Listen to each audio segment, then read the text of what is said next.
श्री गणेशाय नमः। अथ श्री गणपति अथर्वशीर्षा। ॐ भद्रं कर्णेभिः शृणुयाम देवाः, भद्रं पश्येमाक्षभिर्यजत्राः, स्थिरैरङ्गैस्तुष्टुवांशस्तनूभिः व्यसेम देवहितं जदायुः।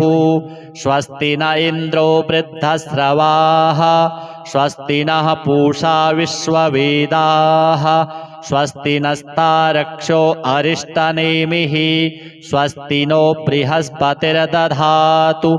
ॐ शान्तिः शान्तिः शान्तिः। हरिः ओम्। नमस्ते गणपतये। त्वमेव प्रत्यक्षं तत्त्वमसि, त्वमेव केवलं कर्तासि, त्वमेव केवलं धर्तासि, त्वमेव केवलं हर्तासि, त्वमेव सर्वं खलविदं ब्रह्मासि।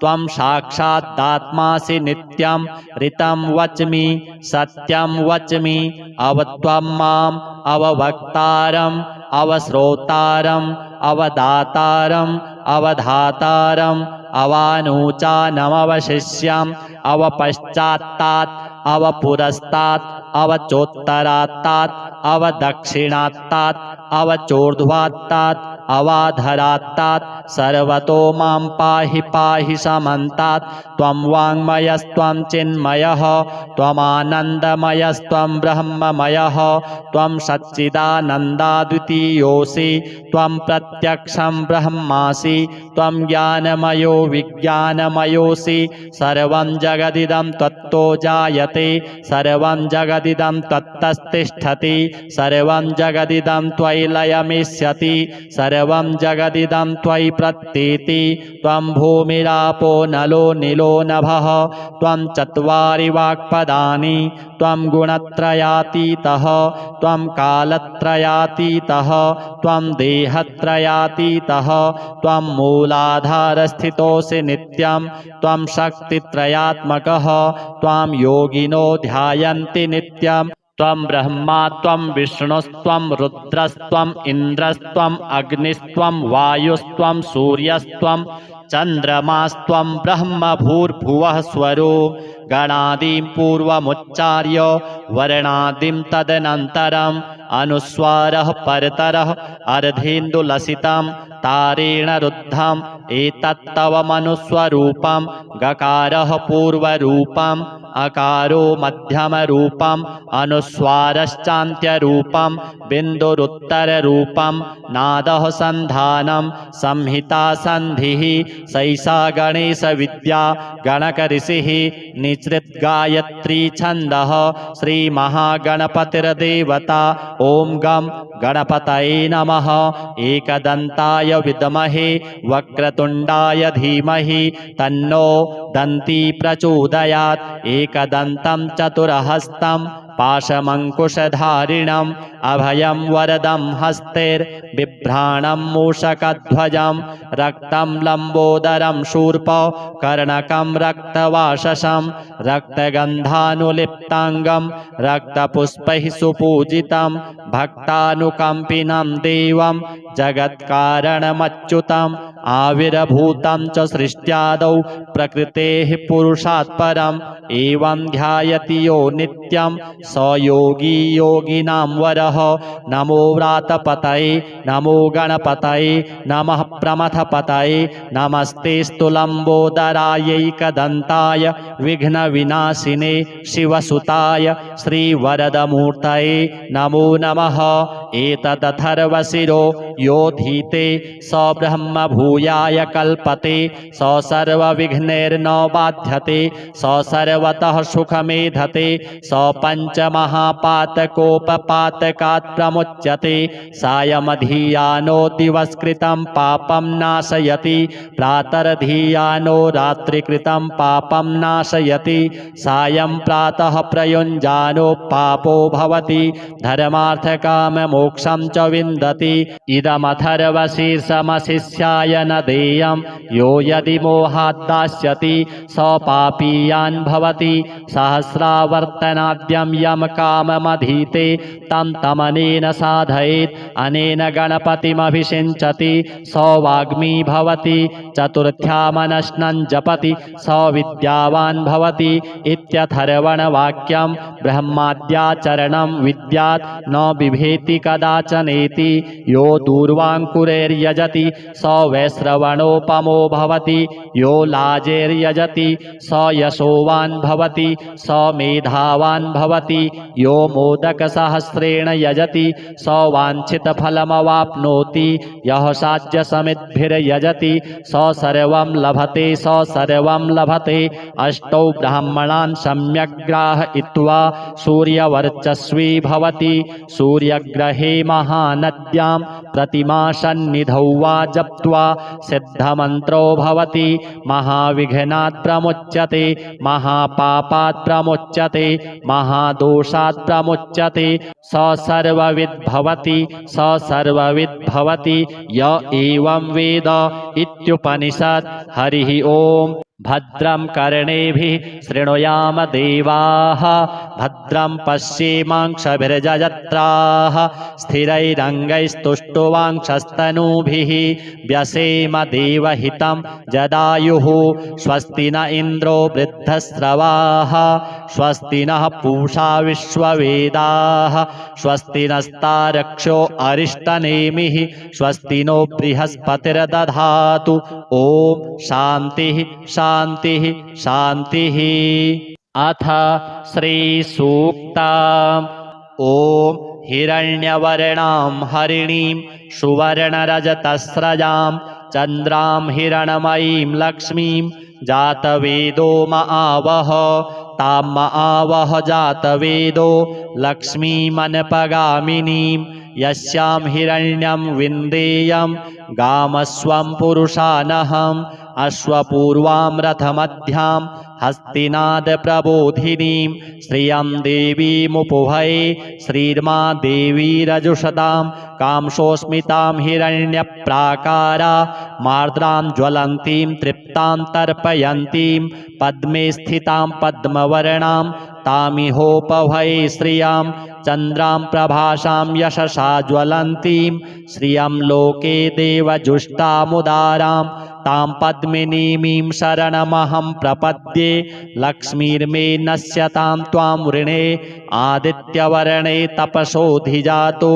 वनस्पतिस्तौ वृक्षोऽथ बिल्वः तस्य फलानि तपसा नुदन्तु मायान्तरायाश्च बाह्या अलक्ष्मीः उपैतु मां देवसखः कीर्तिश्च मणिना सह प्रादुर्भूतोऽस्मि राष्ट्रेऽस्मिन् कीर्तिमृद्धिं ददातु मे क्षुत्पिपासामलां ज्येष्ठा मलक्ष्मीं नाशयाम्यहम् अभूतिं समृद्धिं च सर्वां निर्णुद मे गृहात् गन्धद्वारां दुराधर्षां नित्यपुष्टां करीषिणीं ईश्वरीं सर्वभूतानां तामिहोपभये श्रियां मनसः काममाकूतिं वाचः सत्यमसीमहि पशूनां रूपमन्नस्य मयि श्रीः श्रयतां यशः कर्दमेन प्रजाभूता मयि सम्भव कर्दम श्रियं वासय मे कुले मातरं पद्ममालिनीम् आपः सृजन्तु स्निग्धानि चिक्लीतवसमे गृहे निच देवीं मातरं श्रियं वासय मे कुले आर्द्रां पुष्करिणीं पुष्टिं पिङ्गलां पद्ममालिनीं चन्द्रां हिरणमयीं लक्ष्मीं जातवेदो महावह आर्द्रां यः करिणीं यष्टिं सुवर्णां हेममालिनीं सूर्यां हिरणमयीं लक्ष्मीं जातवेदो महावह तां महावह जातवेदो लक्ष्मीमनपगामिनीं यस्यां हिरण्यं प्रभूतं गावो दास्योऽश्वान् विन्देयं पुरुषानहम् यः शुचिः प्रयतो भूत्वा जुहुयादाज्यमन्वहं श्रियः पञ्चदशर्चं च श्रीकामः सततं जपेत्। अथ श्री अष्टलक्ष्मी स्तोत्रम्।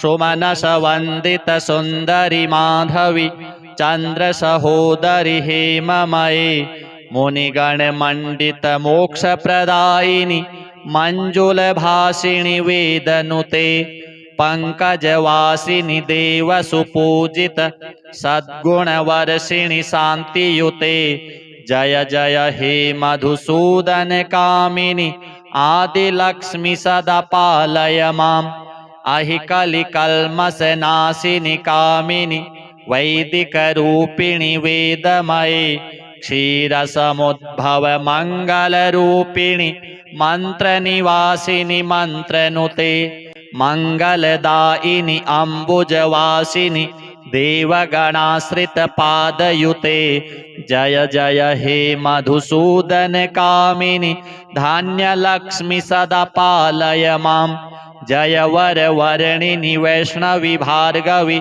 मन्त्रस्वरूपिणि मन्त्रमये सुरगणपूजित शीघ्रफलप्रद ज्ञानविकासिनि शास्त्रनुते भवभयहारिणि पापविमोचनि साधुजनाश्रितपादयुते जय जय हे मधुसूदन कामिनि धैर्यलक्ष्मि सदा पालय माम् जय जय दुर्गतिनाशिनि कामिनि सर्वफलप्रद शास्त्रमये रथ गज तुरग पदादि समावृत परिजन मंडित लोकनुते हरिहर ब्रह्म सुपूजित सेवित ताप निवारिणि पादयुते जय जय हे मधुसूदन कामिनि गजलक्ष्मी रूपेण पालय माम् अहि खगवाहिनि मोहिनि चक्रिणि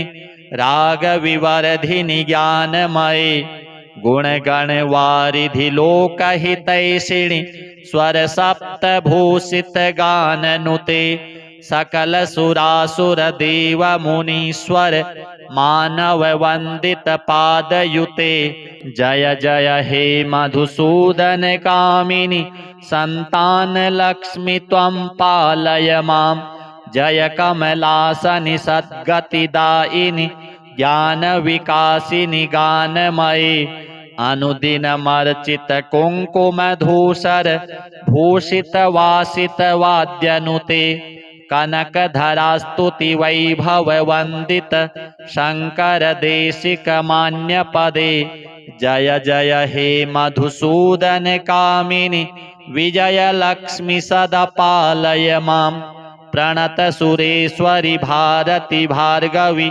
शोक विनाशिनि रत्नमये मणिमय भूषित कर्ण विभूषण शांति समावृत हास्य मुखे नवनिधिदायिनि कलिमल हारिणि कामित फल प्रद हस्तयुते जय जय हे मधुसूदन कामिनि विद्यालक्ष्मी सदा पालय माम् धिमि धिमि धिन धिमि धिन धिमि धिन धिमि द्वन्द्वभिनाद सुपूर्णमये घुम घुम घुं घुम घुं घुम घुं घुम शंख निनाद सुवाद्यनुते वेद पुराण इतिहास सुपूजित वैदिक मार्ग प्रदर्शयुते जय जय हे मधुसूदन कामिनि धनलक्ष्मी रूपेण पालय माम् अथ श्री कुलदेवी स्तोत्र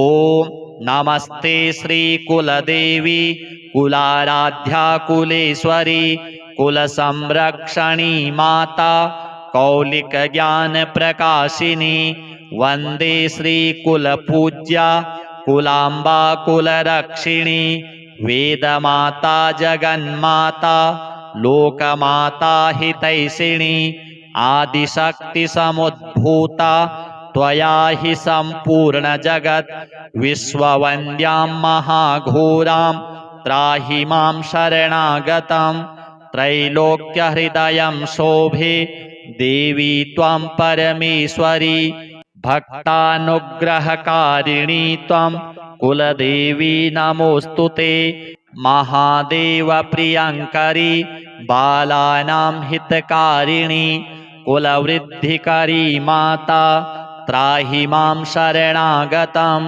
चिदग्निमण्डलसम्भूता राज्यवैभवकारिणी प्रकटितां सुरेशानि वन्दे त्वां राजगौरवां त्वदीये कुले जातः त्वामेव शरणं गतः त्वत्वत्सलोऽहम् आद्ये त्वं रक्ष रक्षाधुना पुत्रं देहि धनं देहि साम्राज्यं प्रदेहि मे सर्वदास्माकं कुले भूयात् मङ्गलानुशासनं कुलाष्टकमिदं पुण्यं नित्यं यः सुकृति पठेत् तस्य वृद्धिकुले जातः प्रसन्ना परमेश्वरी कुलदेवी स्तोत्रमिदं सुपुण्यं ललितं तथा अर्पयामि भवद्भक्त्या त्राहि मां शिवगेहिनी। श्री गणपति लक्ष्मी कुलदेव्यार्पणमस्तु। ॐ भद्रं कर्णेभिः शृणुयाम देवाः भद्रं पश्येमाक्षभिर्यजत्राः स्थिरैरङ्गैस्तुष्टुवांशस्तनूभिः व्यसेम देवहितं जदायुः स्वस्ति न इन्द्रो वृद्धस्रवाः स्वस्ति नः पूषा विश्ववेदाः स्वस्ति नस्तारक्षो अरिष्टनेमिः स्वस्ति नो बृहस्पतिर्दधातु। ॐ शान्तिः शान्तिः शान्तिः। हरिः ॐ नमस्ते गणपतये त्वमेव प्रत्यक्षं तत्त्वमसि त्वमेव केवलं कर्तासि त्वमेव केवलं धर्तासि त्वमेव केवलं हर्तासि त्वमेव सर्वं खलविदं ब्रह्मासि त्वं साक्षादात्मासि नित्यं ऋतं वच्मि सत्यं वच्मि अवत्वं माम् अववक्तारम् अवश्रोतारम् अवदातारम् अवधातारम् अवानूचानमवशिष्यम् अवपश्चात्तात् अवपुरस्तात् अवचोत्तरात्तात् अवदक्षिणात्तात् अवचोर्ध्वात्तात् अवाधरात्तात् सर्वतो मां पाहि पाहि समन्तात् त्वं वाङ्मयस्त्वं चिन्मयः त्वमानन्दमयस्त्वं ब्रह्ममयः त्वं सच्चिदानन्दाद्वितीयोऽसि त्वं प्रत्यक्षं ब्रह्मासि त्वं ज्ञानमयो विज्ञानमयोऽसि सर्वं जगदिदं त्वत्तो जायते सर्वं जगदिदं त्वत्तस्तिष्ठति सर्वं जगदिदं त्वयि लयमिष्यति सर्वं जगदिदं त्वयि प्रत्येति त्वं भूमिरापो नलो नीलो नभः त्वं चत्वारि वाक्पदानि त्वं गुणत्रयातीतः त्वं कालत्रयातीतः त्वं देहत्रयातीतः त्वं मूलाधारस्थितोऽसि नित्यं त्वं शक्तित्रयात्मकः त्वां योगिनो ध्यायन्ति नित्यम् त्वं ब्रह्मा त्वं विष्णुस्त्वं रुद्रस्त्वम् इन्द्रस्त्वम् अग्निस्त्वं वायुस्त्वं सूर्यस्त्वं चन्द्रमास्त्वं ब्रह्म भूर्भुवः स्वरो गणादिं पूर्वमुच्चार्य वर्णादिं तदनन्तरम् अनुस्वारः परतरः अर्धेन्दुलसितं तारेण रुद्धम्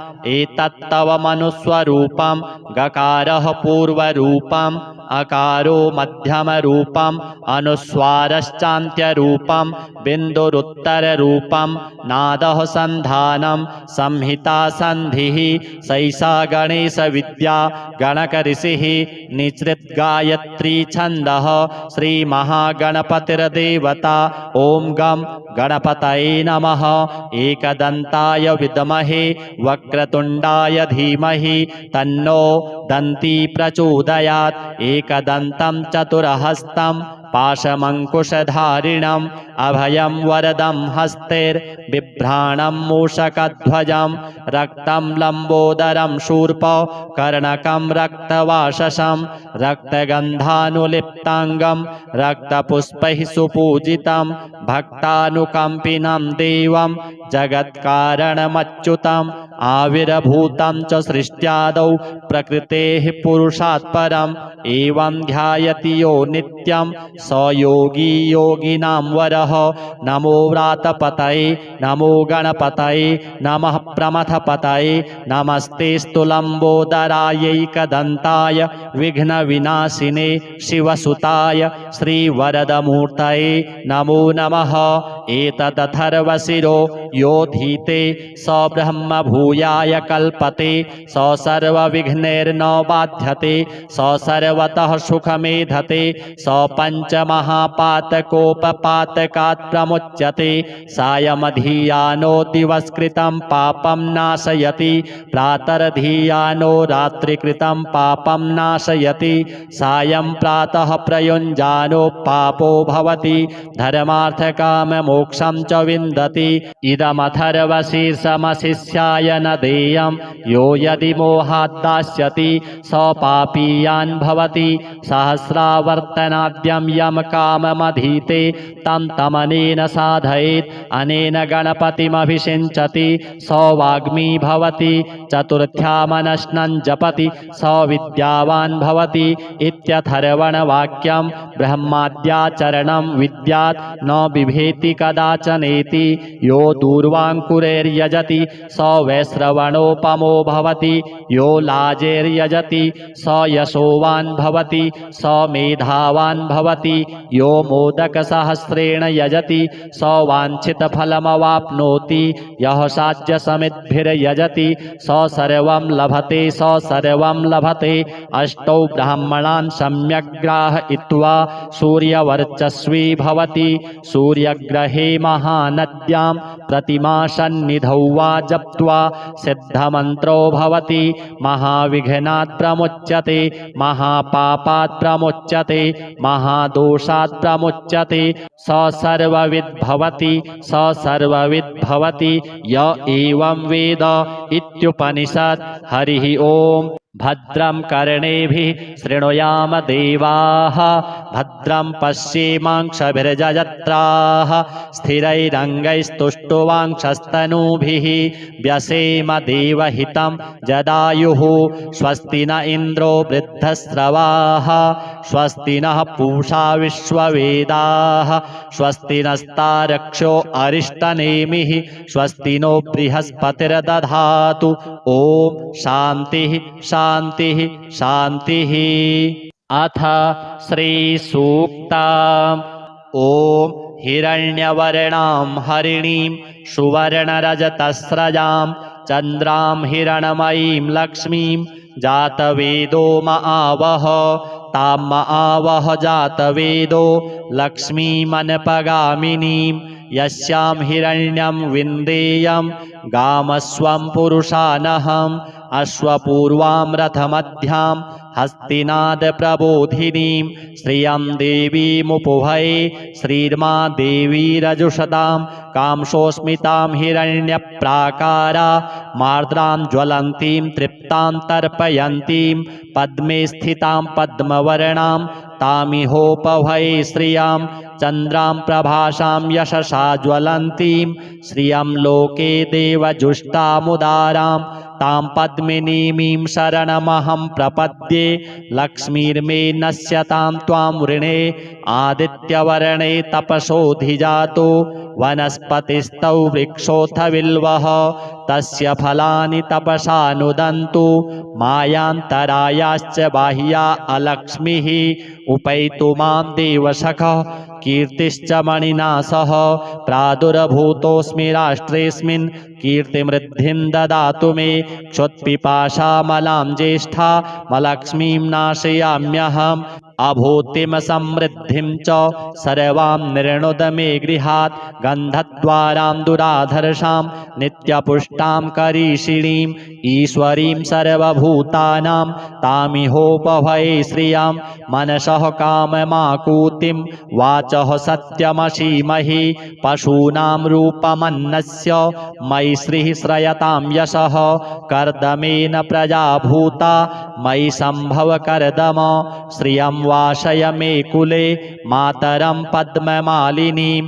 आपः सृजन्तु स्निग्धानि चिक्लीतवसमे गृहे निच देवीं मातरं श्रियं वासय मे कुले आर्द्रां पुष्करिणीं पुष्टिं पिङ्गलां पद्ममालिनीं चन्द्रां हिरणमयीं लक्ष्मीं जातवेदो म आवह आर्द्रां यः करिणीं यष्टिं सुवर्णां हेममालिनीं सूर्यां हिरणमयीं लक्ष्मीं जातवेदो म आवह तां म आवह जातवेदो लक्ष्मीमनपगामिनीं यस्यां हिरण्यं प्रभूतं गावो दास्योऽश्वान् विन्देयं पुरुषानहं यः शुचिः प्रयतो भूत्वा जुहुयादाज्यमन्वहं श्रियः पञ्चदशर्चं च श्रीकामः सततं जपेत्।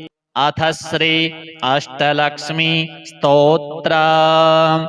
सुमनसवन्दितसुन्दरि माधवी चन्द्रसहोदरि हेममये मुनिगणमण्डितमोक्षप्रदायिनि मञ्जुलभासिनि वेदनुते पंकजवासिनि देवसुपूजित सद्गुणवर्षिणि शान्तियुते जय जय हे मधुसूदन कामिनि आदिलक्ष्मी सदा पालय माम् अहि कलिकल्मषनाशिनि कामिनि वैदिकरूपिणि वेदमये क्षीरसमुद्भव मङ्गलरूपिणि मन्त्रनिवासिनि मन्त्रनुते मंगलदायिनि अम्बुजवासिनि देवगणाश्रितपादयुते जय जय हे मधुसूदन कामिनि धान्यलक्ष्मी सदा पालय माम् जय वरवर्णिनि वैष्णवी भार्गवी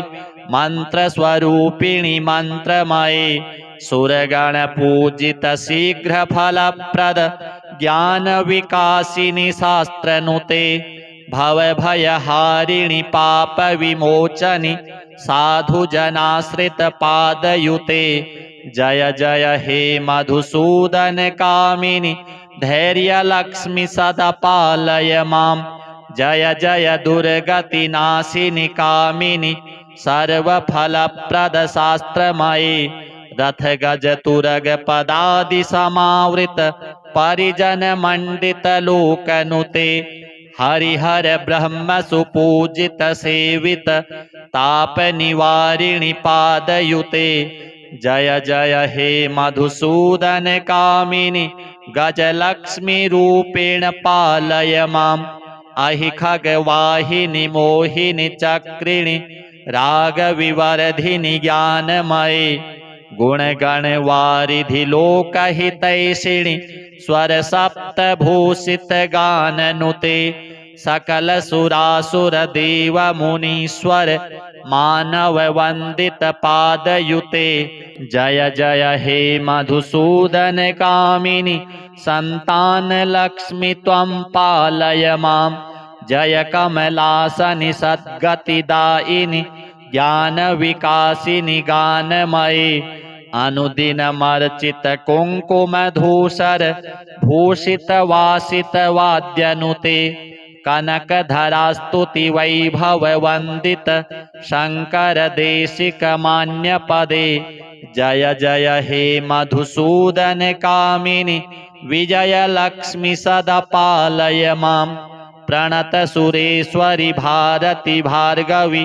शोकविनाशिनि रत्नमये मणिमय भूषित कर्ण विभूषण शांति समावृत हास्य मुखे नवनिधिदायिनि कलिमलहारिणि कामित फलप्रद हस्तयुते जय जय हे मधुसूदन कामिनि विद्यालक्ष्मी सदा पालय माम् धिमि धिमि धिन् धिमि धिन् धिमि धिन् धिमि द्वन्द्वभिनाद सुपूर्णमये घुम घुम घुं घुम घुं घुम घुं घुम शंखनिनाद सुवाद्यनुते वेद पुराणेतिहास सुपूजित वैदिक मार्ग प्रदर्शयुते जय जय हे मधुसूदन कामिनि धनलक्ष्मी रूपेण पालय माम्। अथ श्री कुलदेवी स्तोत्र। ॐ नमस्ते श्रीकुलदेवी कुलाराध्या कुलेश्वरी कुलसंरक्षणी माता कौलिकज्ञानप्रकाशिनी वन्दे श्रीकुलपूज्या कुलाम्बा कुलरक्षिणी वेदमाता जगन्माता लोकमाता हितैषिणी आदिशक्तिसमुद्भूता त्वया हि सम्पूर्णजगत् विश्ववन्द्यां महाघोरां त्राहि मां शरणागतं त्रैलोक्यहृदयं शोभे देवी त्वं परमेश्वरी भक्तानुग्रहकारिणी त्वं कुलदेवी नमोऽस्तु ते महादेवप्रियङ्करी बालानां हितकारिणी कुलवृद्धिकरी माता त्राहि मां शरणागतं चिदग्निमण्डलसम्भूता राज्यवैभवकारिणी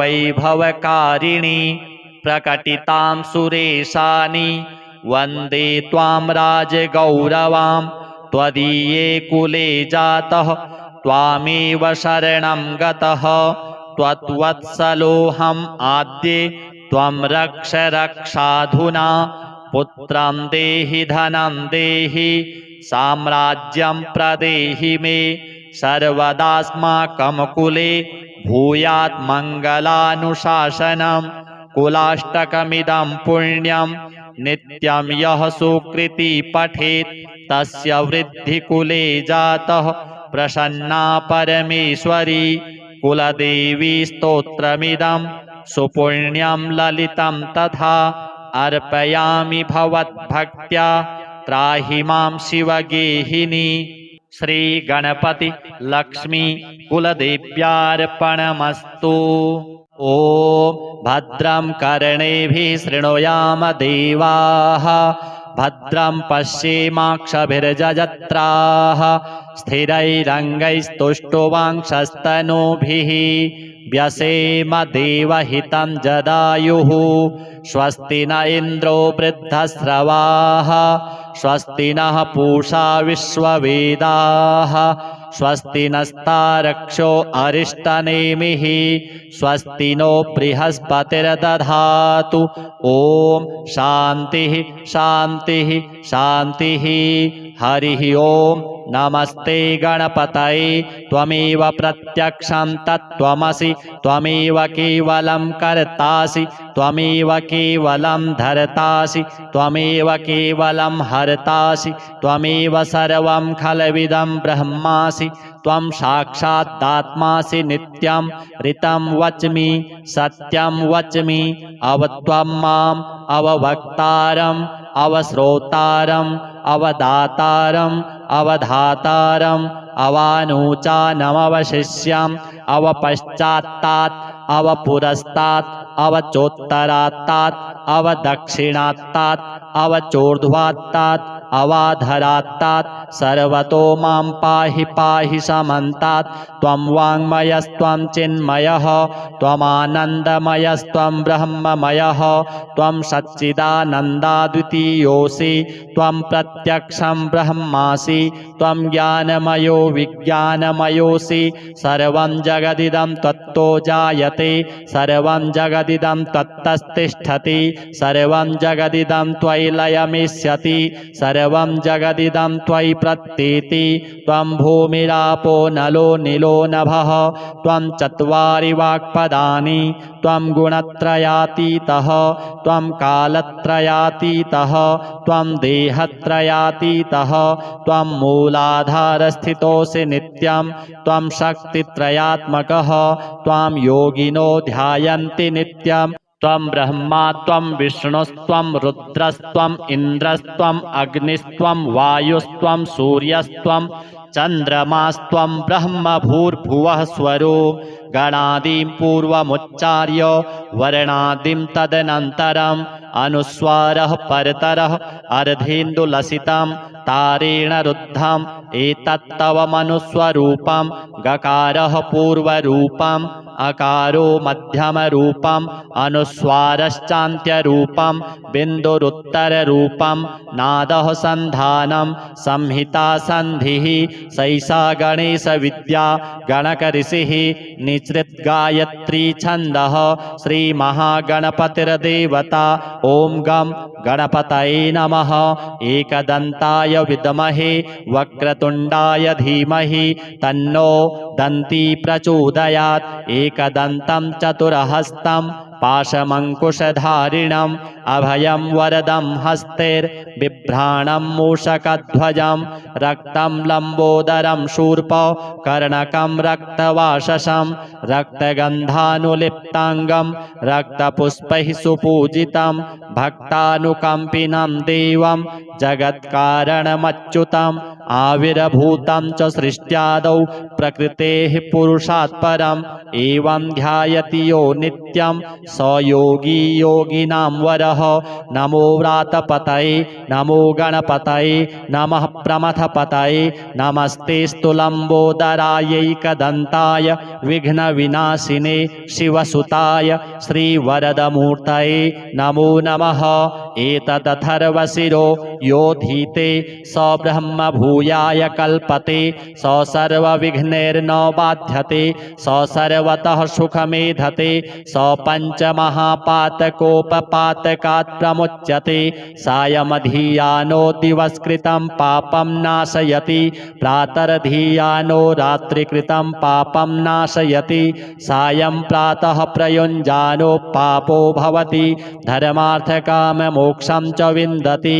इदमथर्वशीर्षमशिष्याय न देयं यो यदि मोहात् दास्यति स पापीयान् भवति सहस्रावर्तनाद्यं यम काममधीते तं तमनेन साधयेत् अनेन गणपतिमभिषिञ्चति स वाग्मी भवति चतुर्थ्यामनश्नं जपति स विद्यावान् भवति इत्यथर्वणवाक्यं ब्रह्माद्याचरणं विद्यात् न बिभेति कदाचनेति यो दूर्वाङ्कुरैर्यजति स वैश्रवणोपमो भवति यो लाजैर्यजति स यशोवान् भवति स मेधावान् भवति यो मोदकसहस्रेण यजति स वाञ्छितफलमवाप्नोति यः साध्यसमिद्भिर्यजति स सर्वं लभते स सर्वं लभते। अष्टौ ब्राह्मणान् सम्यक् ग्राहयित्वा सूर्यवर्चस्वी भवति सूर्यग्रहे महानद्यां प्रतिमासन्निधौ वा जप्त्वा सिद्धमन्त्रो भवति महाविघ्नात् प्रमुच्यते महापापात् प्रमुच्यते महादोषात् प्रमुच्यते स सर्वविद् भवति स सर्वविद् भवति य एवं वेद इत्युपनिषत्। हरिः ओम्। भद्रं कर्णेभिः शृणुयाम देवाः भद्रं पश्येमाक्षभिर्यजत्राः स्थिरैरङ्गैस्तुष्टुवांक्षस्तनूभिः व्यसेम देवहितं जदायुः स्वस्ति न इन्द्रो वृद्धस्रवाः स्वस्ति नः पूषा विश्ववेदाः स्वस्ति नस्तारक्षो अरिष्टनेमिः स्वस्ति नो बृहस्पतिर्दधातु। ॐ शान्तिः शान्तिः शान्तिः। अथ श्रीसूक्तम्। ॐ हिरण्यवर्णां हरिणीं सुवर्णरजतस्रजां चन्द्रां हिरणमयीं लक्ष्मीं जातवेदो महावह तां महावह जातवेदो लक्ष्मीमनपगामिनीं यस्यां हिरण्यं विन्देयं गामस्वं पुरुषानहम् अश्वपूर्वां रथमध्यां हस्तिनादप्रबोधिनीं श्रियं देवीमुपभये श्रीर्मा देवी रजुषतां कांसोऽस्मितां हिरण्यप्राकारा मार्द्रां ज्वलन्तीं तृप्तां तर्पयन्तीं पद्मे स्थितां पद्मवर्णां तामिहोपभये श्रियां चन्द्रां प्रभासां यशसा ज्वलन्तीं श्रियं लोके देवजुष्टामुदारां तां पद्मिनीमीं शरणमहं प्रपद्ये लक्ष्मीर्मे नश्यतां त्वां वृणे आदित्यवर्णे तपसोऽधिजातो वनस्पतिस्तौ वृक्षोऽथ बिल्वः तस्य फलानि तपसा नुदन्तु मायान्तरायाश्च बाह्या अलक्ष्मीः उपैतु मां देवसखः कीर्तिश्च मणिना सह प्रादुर्भूतोऽस्मि राष्ट्रेऽस्मिन् कीर्तिमृद्धिं ददातु मे क्षुत्पिपासामलां ज्येष्ठा मलक्ष्मीं नाशयाम्यहम् अभूतिं समृद्धिं च सर्वां निर्णुद मे गृहात् गन्धद्वारां दुराधर्षां नित्यपुष्टां करीषिणीं ईश्वरीं सर्वभूतानां तामिहोपभये श्रियां मनसः काममाकूतिं वाचः सत्यमसीमहि पशूनां रूपमन्नस्य मयि श्रीः श्रयतां यशः कर्दमेन प्रजा भूता मयि सम्भव कर्दम श्रियं वासय मे कुले मातरं पद्ममालिनीम् आपः सृजन्तु स्निग्धानि चिकलितवसमे गृहे निच देवीं मातरं श्रियं वासय मे कुले आर्द्रां पुष्करिणीं पुष्टिं पिङ्गलां पद्ममालिनीं चन्द्रां हिरणमयीं लक्ष्मीं जातवेदो म आवह आर्द्रां यः करिणीं यष्टिं सुवर्णां हेममालिनीं सूर्यां हिरणमयीं लक्ष्मीं जातवेदो म आवह तां म आवह जातवेदो लक्ष्मीमनपगामिनीं यस्यां हिरण्यं प्रभूतं गावो दास्योऽश्वान् विन्देयं पुरुषानहं यः शुचिः प्रयतो भूत्वा जुहुयादाज्यमन्वहं श्रियः पञ्चदशर्चं च श्रीकामः सततं जपेत्। अथ श्री अष्टलक्ष्मी स्तोत्र। सुमनसवन्दित सुन्दरि माधवी चन्द्रसहोदरि हेममये मुनिगणमण्डित मोक्षप्रदायिनि मञ्जुलभासिनि वेदनुते पंकजवासिनि देवसुपूजित सद्गुणवर्षिणि शान्तियुते जय जय हे मधुसूदन कामिनि आदिलक्ष्मी सदा पालय माम् अहिकलिकल्मषनाशिनि कामिनि वैदिकरूपिणि वेदमये क्षीरसमुद्भव मङ्गलरूपिणि मन्त्रनिवासिनि मन्त्रनुते मंगलदायिनि अम्बुजवासिनि देवगणाश्रितपादयुते जय जय हे मधुसूदन कामिनि धान्यलक्ष्मी सदा पालय माम् जय वरवर्णिनि वैष्णवी भार्गवी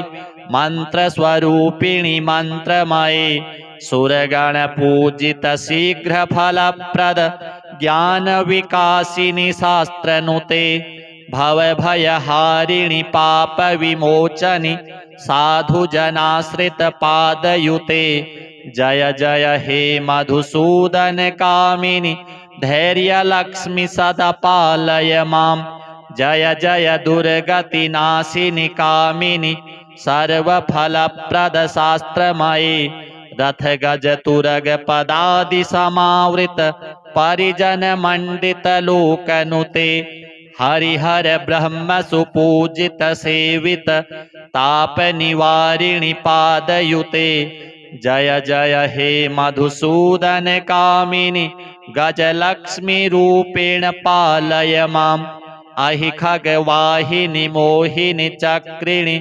रागविवर्धिनि ज्ञानमये गुणगणवारिधि लोकहितैषिणि स्वरसप्तभूषित गाननुते सकल सुरासुर देव मुनीश्वर मानव वंदित पादयुते जय जय हे मधुसूदन कामिनि संतान लक्ष्मी त्वं पालय माम् जय कमलासनि सद्गतिदायिनि ज्ञान विकासिनि गानमये अनुदिनमर्चित कुङ्कुमधूसर भूषित वासित वाद्यनुते कनकधरास्तुति वैभव वंदित शंकर देशिक मान्य पदे जय जय हे मधुसूदन कामिनि विजय लक्ष्मी सदा पालय माम् प्रणत सुरेश्वरि भारती भार्गवी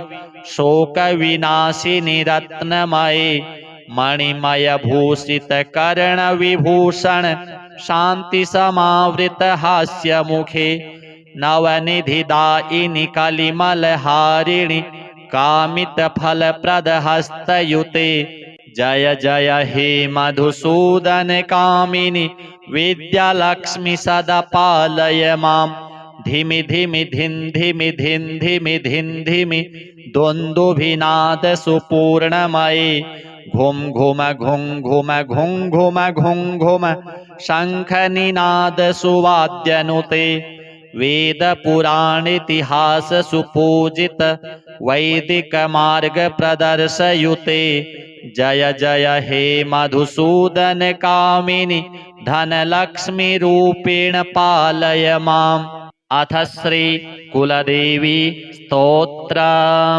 ओम नमस्ते श्री कुलदेवी कुलाराध्या कुलेश्वरी कुलसंरक्षणी माता कौलिक ज्ञान प्रकाशिनी वंदे श्री कुलपूज्या कुलांबा कुलरक्षिणी वेदमाता जगन्माता लोकमाता हितैषिणी आदिशक्ति समुद्भूता त्वया हि सम्पूर्ण जगत् विश्ववन्द्यां महाघोरां त्राहि मां शरणागतं त्रैलोक्यहृदयं शोभे देवी त्वं परमेश्वरी भक्तानुग्रहकारिणी त्वं कुलदेवी नमोऽस्तुते महादेव प्रियंकरी बालानां हितकारिणी कुलवृद्धिकरी माता त्राहि मां शरणागतं चिदग्निमण्डलसम्भूता राज्यवैभवकारिणी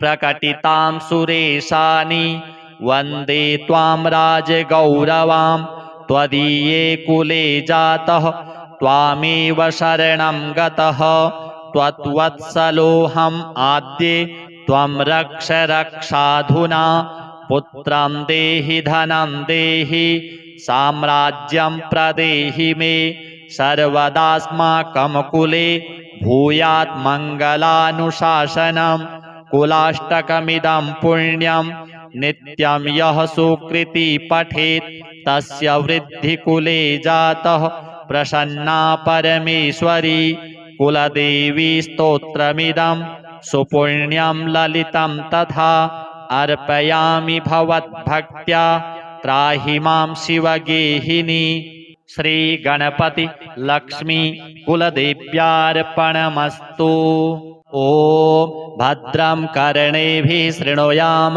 देवाः भद्रं पश्येमाक्षभिर्जजत्राः स्थिरैरङ्गैस्तुष्टुवांशस्तनूभिः व्यसेम देवहितं जदायुः स्वस्ति न इन्द्रो वृद्धस्रवाः स्वस्ति नः पूषा विश्ववेदाः स्वस्ति नस्तारक्षो अरिष्टनेमिः स्वस्ति नो बृहस्पतिर्दधातु ओम शान्तिः शान्तिः शान्तिः हरिः ओम नमस्ते गणपतये त्वमेव प्रत्यक्षं तत्त्वमसि त्वमेव केवलं कर्तासि त्वमेव केवलं धर्तासि त्वमेव केवलं हर्तासि त्वमेव सर्वं खलविदं ब्रह्मासि त्वं साक्षादात्मासि नित्यं ऋतं वच्मि सत्यं वच्मि अवत्वं माम्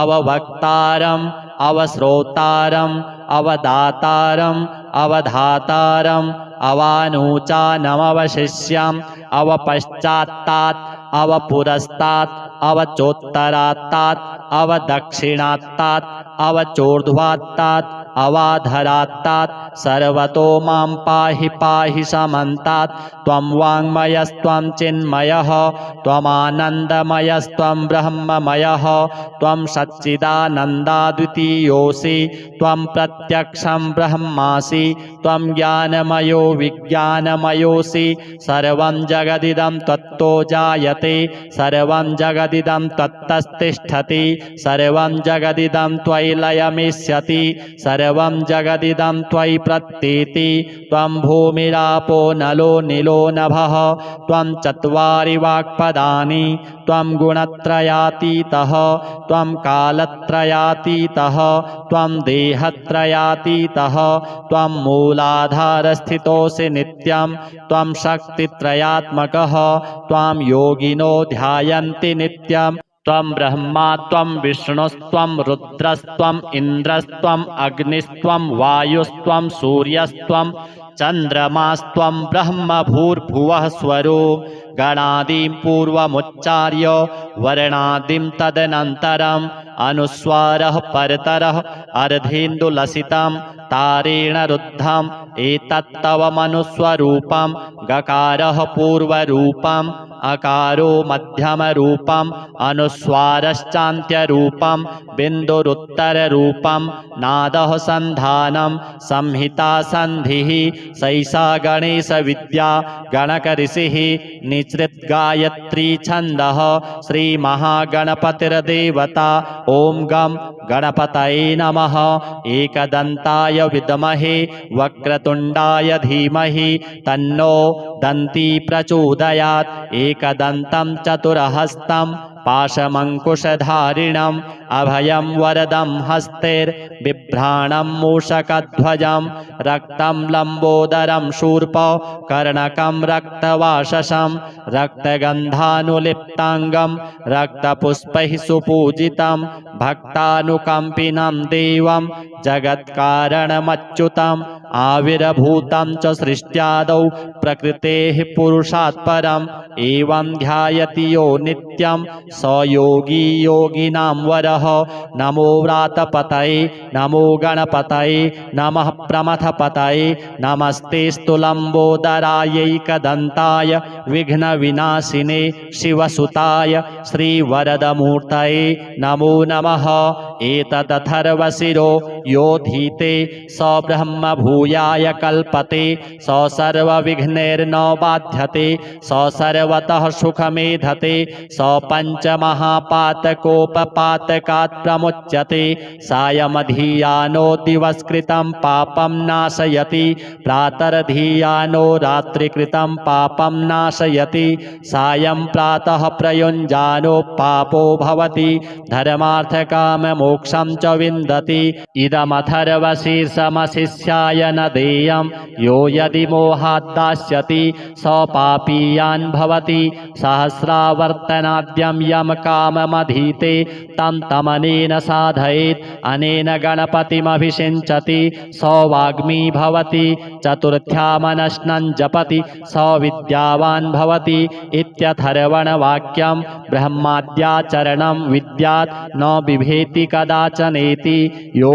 दूर्वाङ्कुरैर्यजति स वैश्रवणोपमो भवति यो लाजैर्यजति स यशोवान् भवति स मेधावान् भवति यो मोदकसहस्रेण यजति स वाञ्छितफलमवाप्नोति यः साध्यसमिद्भिर्यजति स सर्वं लभते स सर्वं लभते अष्टौ ब्राह्मणान् सम्यग्राहयित्वा सूर्यवर्चस्वी भवति सूर्यग्रहे महानद्यां प्रतिमासन्निधौ वा जप्त्वा सिद्धमन्त्रो भवति महाविघ्नात् प्रमुच्यते महापापात् प्रमुच्यते महादोषात् प्रमुच्यते स सर्वविद्भवति स सर्वविद्भवति य एवं वेद इत्युपनिषत् हरिः ओम् भद्रं कर्णेभिः शृणुयाम देवाः भद्रं पश्येमाक्षभिर्यजत्राः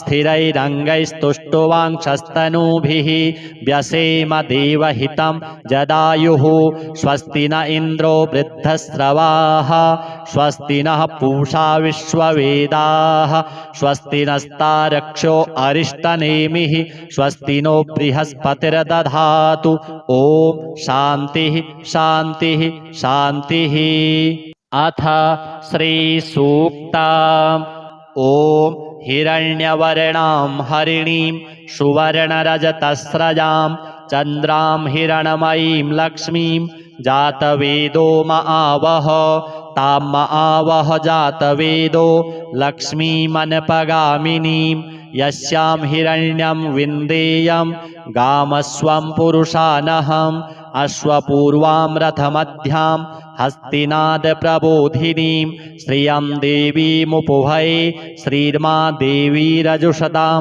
कांसोऽस्मितां हिरण्यप्राकारा मार्द्रां ज्वलन्तीं तृप्तां तर्पयन्तीं पद्मे स्थितां पद्मवर्णां तामिहोपभये श्रियां चन्द्रां प्रभासां यशसा ज्वलन्तीं श्रियं लोके देवजुष्टामुदारां तां पद्मिनीमीं शरणमहं प्रपद्ये लक्ष्मीर्मे नश्यतां त्वां वृणे आदित्यवर्णे तपसोऽधिजातो वनस्पतिस्तौ वृक्षोऽथ बिल्वः तस्य फलानि तपसा नुदन्तु मायान्तरायाश्च बाह्या अलक्ष्मीः उपैतु मां देवसखः कीर्तिश्च मणिना सह प्रादुर्भूतोऽस्मि राष्ट्रेऽस्मिन् कीर्तिमृद्धिं ददातु मे क्षुत्पिपासामलां ज्येष्ठा मलक्ष्मीं नाशयाम्यहम् अभूतिं समृद्धिं च सर्वां निर्णुद मे गृहात्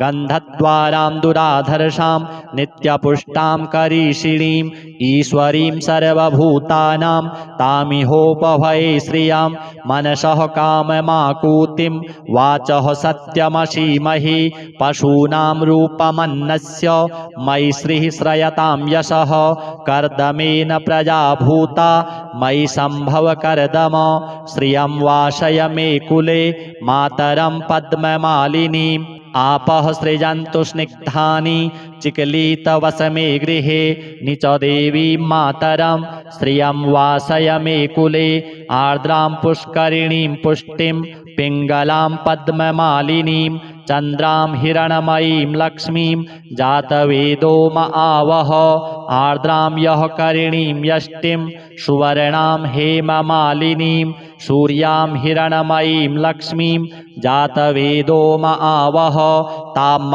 आवह जातवेदो लक्ष्मीमनपगामिनीं यस्यां हिरण्यं प्रभूतं गावो दास्योऽश्वान् विन्देयं पुरुषानहम् यः शुचिः प्रयतो भूत्वा जुहुयादाज्यमन्वहं श्रियः पञ्चदशर्चं च श्रीकामः सततं जपेत्। अथ श्री अष्टलक्ष्मी स्तोत्र। सुमनसवन्दित सुन्दरि माधवी चन्द्रसहोदरि हेममये मुनिगणमण्डित मोक्षप्रदायिनि मञ्जुलभासिनि वेदनुते पंकजवासिनि देवसुपूजित सद्गुणवर्षिणि शान्तियुते जय जय हे मधुसूदन कामिनि आदिलक्ष्मी सदा पालय माम् अहि कलिकल्मषनाशिनि कामिनि वैदिकरूपिणि वेदमये क्षीरसमुद्भव मङ्गलरूपिणि मन्त्रनिवासिनि मन्त्रनुते मंगलदायिनि अम्बुजवासिनि देवगणाश्रितपादयुते जय जय हे मधुसूदन कामिनि धान्यलक्ष्मी सदा पालय माम् जय वरवर्णिनि वैष्णवी भार्गवी मन्त्रस्वरूपिणि मन्त्रमये सुरगणपूजित शीघ्रफलप्रद ज्ञानविकासिनि शास्त्रनुते भवभयहारिणि पापविमोचनि साधुजनाश्रितपादयुते जय जय हे मधुसूदन कामिनि धैर्यलक्ष्मी सदा पालय माम् जय जय दुर्गतिनाशिनि कामिनि सर्वफलप्रद शास्त्रमये रथगजतुरग पदादि समावृत परिजनमण्डित लोकनुते हरिहर ब्रह्म सुपूजित सेवित ताप निवारिणि पादयुते जय जय हे मधुसूदन कामिनि गजलक्ष्मी रूपेण पालय माम् अहि खगवाहिनि मोहिनि चक्रिणि रागविवर्धिनि ज्ञानमये गुणगणवारिधि लोकहितैषिणि स्वर सप्तभूषित गाननुते सकल सुरासुर देव मुनीश्वर मानव वंदित पादयुते। जय जय हे मधुसूदन कामिनि संतान लक्ष्मी त्वं पालय मां। जय कमलासनि सद्गतिदायिनि ज्ञान विकासिनि गानमयी। अनुदिनमर्चित कुङ्कुमधूसर भूषित वासित वाद्यनुते। कनकधरा स्तुति वैभव वंदित शंकर देशिक मान्य पदे। जय जय हे मधुसूदन कामिनि विजय लक्ष्मी सदा पालय मां। प्रणत सुरेश्वरि भारती भार्गवी शोक विनाशिनी रत्नमये। मणिमय भूषित कर्ण विभूषण शांति समावृत हास्य मुखे। नवनिधि दायिनि कलिमल हारिणि कामित फल प्रद हस्तयुते। जय जय हे मधुसूदन कामिनि विद्यालक्ष्मी सदा पालय मां। धिमि धिमि धिं धिमि धिं धिमि धिं धिमि द्वन्द्वभिनाद सुपूर्णमये। घुम घुम घुं घुम घुं घुम घुं घुम शंखनिनाद सुवाद्यनुते।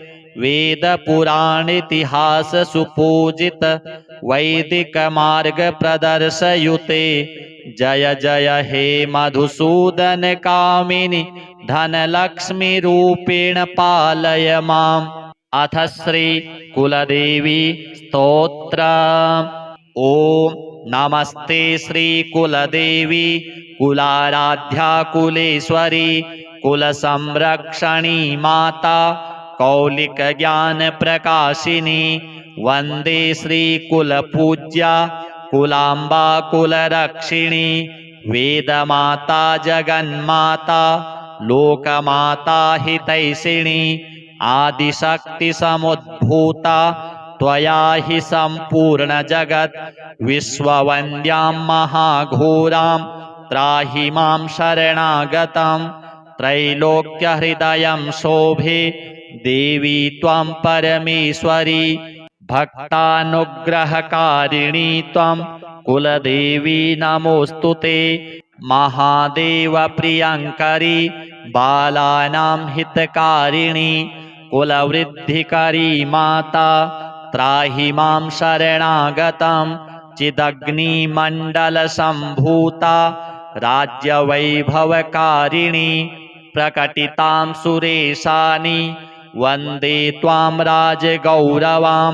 त्वदीये कुले जातः त्वामेव शरणं गतः। त्वत्वत्सलोऽहम् आद्ये त्वं रक्ष रक्षाधुना। पुत्रं देहि धनं देहि साम्राज्यं प्रदेहि मे। सर्वदास्माकं कुले भूयात् मङ्गलानुशासनम्। कुलाष्टकमिदं पुण्यं नित्यं यः सुकृति पठेत् तस्य वृद्धिकुले जातः प्रसन्ना परमेश्वरी। कुलदेवी स्तोत्रमिदं सुपुण्यं ललितं तथा अर्पयामि भवद्भक्त्या त्राहि मां शिवगेहिनी। श्री गणपति लक्ष्मी कुलदेव्यार्पणमस्तु।